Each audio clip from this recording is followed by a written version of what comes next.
नमस्कार दोस्तों, मैं रंजीत कुमार और आपका अपना चैनल रंजीत रैंक बूस्टर पे स्वागत है। आज हम लोग 16 से 18 फरवरी के बीच जितने भी महत्वपूर्ण करंट अफेयर्स बने हुए हैं उसको कवर करने वाले हैं। तो चलिए स्टार्ट करते हैं। और आज का पहला जो क्वेश्चन है, झारखंड के किस प्रसिद्ध फुटबॉल खिलाड़ी को सावित्री बाई फुले किशोरी समृद्धि योजना का ब्रांड एम्बेसडर बनाया गया है?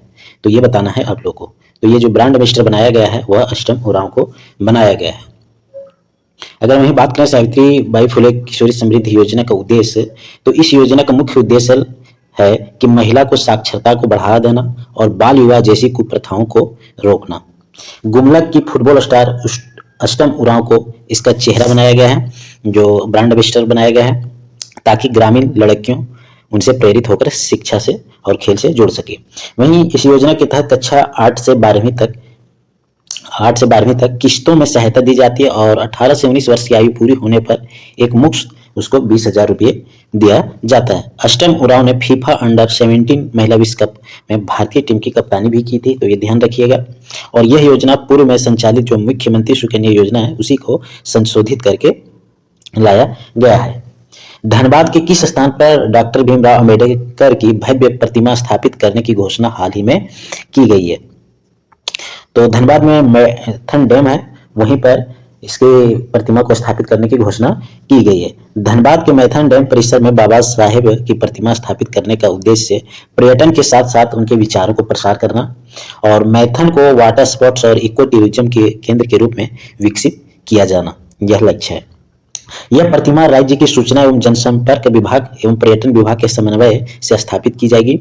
मैथन डैम बराकर नदी पर स्थित है और इसकी जो स्थापना हुई थी वह 1957 में हुई थी। यह डीवीसी मतलब दामोदर घाटी निगम के अंतर्गत आता है और इसके एक भूमिगत पावर स्टेशन भी है। झारखंड विधानसभा का बजट सत्र 2026-27 किस डिजिटल एप्लीकेशन के माध्यम से पूरी तरह पेपरलेस बनाने की ओर अग्रसर है? तो यह इसका आंसर हो जाएगा नेशनल ई विधान एप्लीकेशन, जिसको हम लोग नेवा भी बोल सकते हैं। नेवा एक one nation one application project है। इसके माध्यम से विधानसभा की पूरी कार्रवाई जो होगा वह डिजिटल टैबलेट पर उपलब्ध होगी। इस तकनीक से कागज की बचत होगी और आम जनता भी सदन की कार्रवाई को अधिक पारदर्शिता के साथ देख सकेगी। विधायकों के लिए विधानसभा परिसर में एक विशेष डिजिटल लर्निंग सेंटर बनाया गया है। और अगर बात करें झारखंड का जो अपना नया विधानसभा भवन है वह धुरवा रांची में स्थित है, जिसका उद्घाटन 2019 में हुआ था। झारखंड पेपरलेस बजट पेश करने वाली शुरुआती राज्यों में भी गिना जाता है, तो ये भी चीजें ध्यान रखिएगा। झारखंड के वर्तमान विधानसभा अध्यक्ष अभी कौन है ये आपको बताना है।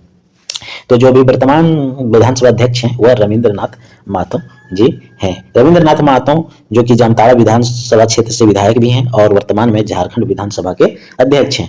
इन्होंने हाल ही में नेवा के कार्यान्वयन और बजट सत्र के सुचारू संचालन के लिए सर्वदलीय बैठक की अध्यक्षता की थी।